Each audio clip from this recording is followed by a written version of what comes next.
রাহুলের কথা শুনে হিয়া চিন্তায় পড়ে গেল। সে তাড়াতাড়ি বলে উঠল, না না ড্যাড, যদি শুধু দুজনেরই মুভি দেখার হতো তাহলে বাড়ি বসে হোম থিয়েটারেই মুভি দেখতে পারতাম। এত কষ্ট করে থিয়েটার হলে যাবার কি দরকার? আমি তো থিয়েটারে যাচ্ছি যাতে সবার সঙ্গে বসে আনন্দ করে মুভি দেখতে পারি। না আর্য, সেটা পসিবল না। এত লোকের মাঝখানে থাকলে তোমার শরীর খারাপ হতে পারে, ইনফেকশন হতে পারে। ওহ ড্যাডি, আমরা তো মাস্ক পরবো, তুমি দেখবে কোনো ইনফেকশন হবে না। Please daddy, please. আর্যর বায়না দেখে রাহুল একটু থমকালো। মনে পড়ল ডাক্তার বলেছে আর্যকে এই সময় হাসি খুশি রাখতে। রাহুল তাই আর প্রতিবাদ করল না। হিয়া ইচ্ছে করে মাস্কটা পরার কথা বলেছিল, যাতে সিনেমা হলে মুখোমুখি হলেও অমৃতার কাছেও ধরা না পড়ে যায়। হিয়া ভীষণ উত্তেজিত, আজ তার পুরো পরিবারের সাথে একসাথে মুভি দেখবে। থিয়েটারের সামনে যখন রাহুল রায়চৌধুরীর বিশাল গাড়ি গিয়ে পৌঁছালো, তখন থিয়েটারের ম্যানেজার নিজে বেরিয়ে এলেন। আরে স্যার, আমাকে একটা ফোন করে দিলেই তো পারতেন যে আপনি আসবেন, আমি সব বুকিং ক্যান্সেল করে দিতাম। অ্যাকচুয়ালি আর্যর খুব ইচ্ছে হয়েছে ও আজকে সবার সাথে বসে মুভি দেখবে। সেটা তো খুবই ভালো কথা, সবার সাথে বসে মুভি এনজয় করার মজাই আলাদা। আসুন স্যার আসুন। হিয়ার আর তর্স হয়েছিল না, যত তাড়াতাড়ি পারা যায় থিয়েটারে ঢুকে সিটে বসে পড়তে পারলে সে বাঁচে, কারণ তারপর অন্ধকার হলে আর্য মাকে নিয়ে আসবে আর তাদের পাশের সিটে বসবে। মনে মনে হিয়া অসম্ভব উত্তেজিত হয়েছিল। জীবনে প্রথমবার নিজের পুরো পরিবারের সঙ্গে মুভি দেখবে ও। হলে ঢুকে ম্যানেজার ওদের সবচেয়ে ভালো সিটটার দিকে নিয়ে গেল। হিয়া দেখল সেখানে মাত্র দুটোই সিট রয়েছে। হিয়া বলল, না না, এখানে আমি বসবো না, এমন জায়গায় বসবো যেখানে সবার সাথে বসে মুভি দেখা যায়। ঠিক আছে আর্যবাবু, তাহলে তুমি এই রোতে বসো, এই রোটা তো ফাঁকাই আছে, আর এখন সকালের দিকে তেমন ভিড়ও হবে না, তুমি আরাম করে মুভি দেখতে পারবে।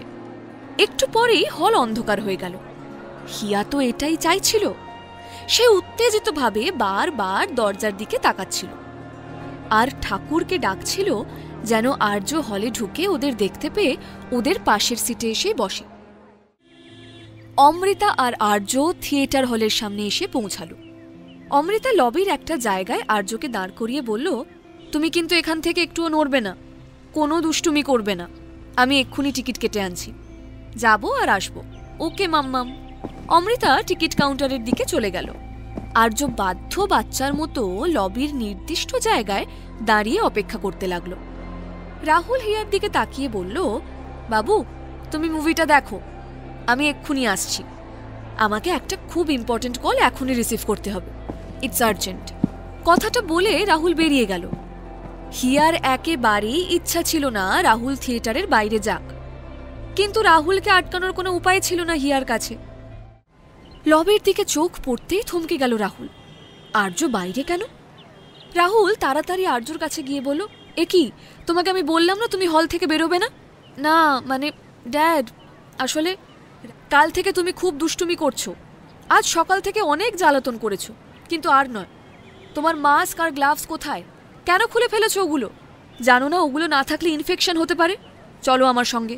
এই বলে আর্যর হাত ধরে রাহুল হলের দিকে পা বাড়ালো। এদিকে রাহুল বেরিয়ে আসার সঙ্গে সঙ্গেই হিয়াও তার পিছন পিছন বেরিয়ে এসেছিল। আড়াল থেকে পুরো ব্যাপারটাই দেখল হিয়া। আর্যকে নিয়ে রাহুল হলের ভিতর চলে যেতেই সে গিয়ে দাঁড়িয়ে পড়ল আর্যর জায়গায়। অমৃতা ততক্ষণে টিকিট কেটে ফেরত চলে এসেছে।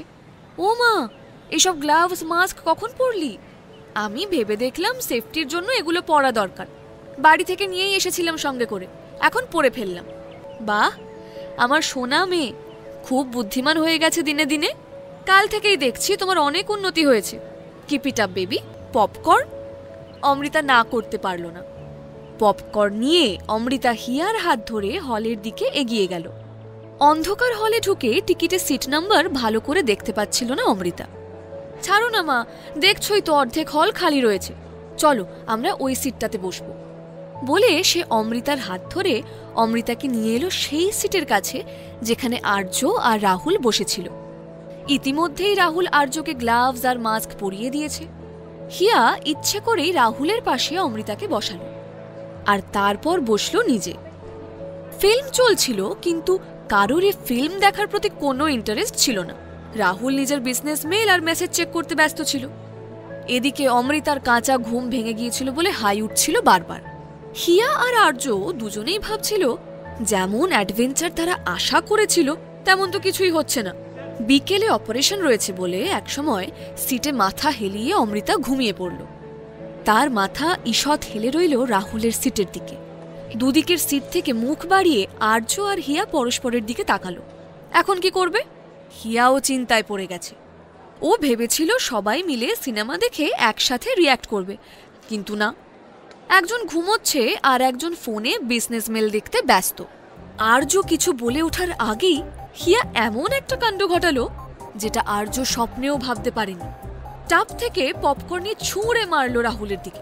চমকে উঠল রাহুল, হাত থেকে মোবাইলটা ছিটকে পড়ল। মোবাইলটা পড়ে যাওয়ার সময় মোবাইলের আলো অমৃতার চোখে লাগতেই অমৃতার ঘুম ভেঙে গিয়েছিল। ধর্মর করে উঠে বসল অমৃতা। রাহুল আর অমৃতা দুজন দুজনকে দেখে ভূত দেখার মতো চমকে উঠল। একই সঙ্গে বলে উঠল, আপনি এখানে? আধো অন্ধকার হলে মুভি স্ক্রিনের আলোয় রাহুল আর অমৃতা পরস্পরকে দেখল। রাহুল অমৃতাকে দেখে মুগ্ধ হয়ে গেল। অনেক সুন্দরী মেয়ে রাহুলের ঘনিষ্ঠ হতে চায়, রাহুল তাদের পাত্তাও দেয় না, কিন্তু অমৃতাকে দেখে রাহুল চোখ ফেরাতে পারে না। হিয়া আর্য দুজনেই মিটিমিটি হাসছিল। আপনি আবার আমাকে ফলো করছেন? আপনাকে বারণ করেছিলাম না? ভারী মুশকিল তো। আমি আপনাকে কেন ফলো করতে যাব?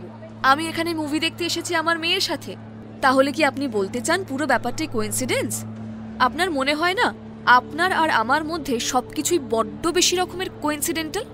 দিন রাত যখনই বেরোচ্ছি তখনই আপনার সঙ্গে কোনো না কোনো ছুতোয় দেখা হয়ে যাচ্ছে। এমনকি আমার ছেলের পার্সোনাল লাইফ সম্পর্কেও আপনি আমার থেকে বেশি জানেন। আজকে এখানে মুভি দেখতে এসেছি আর আপনি এখানেও এসে হাজির হয়েছেন। শুধু এসেছেন তাই নয়, এসে আবার আমার সিটের পাশেই বসেছেন। আপনি কি বলতে চান এগুলো সব এমনি এমনি ঘটছে? অমৃতার প্রশ্নগুলোর একটা জুৎসই জবাব দিতে ইচ্ছে হলো, কিন্তু কি বা জবাব দেবে? তার কাছে তো এগুলো সত্যিই কোনো জবাব নেই। এগুলো তো তার নিজের কাছেও প্রশ্ন। অমৃতা কিছু না বলে রেগে মুখ ঘুরিয়ে নিল। অমৃতা আর রাহুল কিছুক্ষণ চুপচাপ সিটে বসে মুভি দেখার ভান করল। একটু পরে উসখুস করে রাহুল অমৃতাকে বলল, দেখুন ম্যাডাম, আমি ধরে নিচ্ছি যে সবটাই কোইন্সিডেন্স, কিন্তু আমার আপনার কাছে একটা রিকোয়েস্ট। ওই টপ ফ্লোরে রুম ছেড়ে আপনি হোটেলের অন্য কোনো ঘরে গিয়ে থাকুন। অমৃতা এবার তেলে বেগুনে জ্বলে উঠল। অদ্ভুত তো, কেন আমি রুম ছাড়বো কেন? শুনুন, আপনার হোটেল রুমের যা ভাড়া আমি সেটা অ্যাডভান্স দিয়ে রুম বুক করেছি, সবচেয়ে সুন্দর রুমটায় থাকবো বলে। এখন আপনার ইমাজিনারি প্রবলেমের জন্য আমি কেন রুম ছাড়তে যাব? দেখুন, আপনি হোটেলের মালিক হতে পারেন, রায়চৌধুরী ইন্ডাস্ট্রিজের সিইও হতে পারেন, হ্যান্ডসাম বলে হয়তো অনেক মেয়েই আপনার পেছনে ঘুরঘুর করে, কিন্তু আপনি আমাকে এইভাবে অপমান করতে পারেন না। আরে মশাই, আমরা তো টিকিট কেটে মুভি দেখতে এসেছি। আপনারা স্বামী স্ত্রীর ঝগড়াটা বাড়িতে সেরে এলেই তো পারতেন। আপনাদের ঝগড়ার ঠেলায় যে আমাদের মুভি দেখা মাথায় উঠেছে, বলে ওঠে সামনের সিটে বসা একজন দর্শক। হিয়া আর আর্য মনে মনে ভাবছে, এ তো হিতে বিপরীত হয়ে গেল। বাবা মা পাশাপাশি বসে মুভি দেখলে কোথায় ওদের বন্ধুত্ব হবে হিয়া ভেবেছিল, কিন্তু এ তো ঝগড়া শুরু হয়ে গেল। এবার কি হবে? এদের ঝগড়া কি আদৌ মিটবে? আজই ডাউনলোড করুন পকেট FM এর অ্যাপটি আর শুনতে থাকুন এক যে ছিল কন্যা।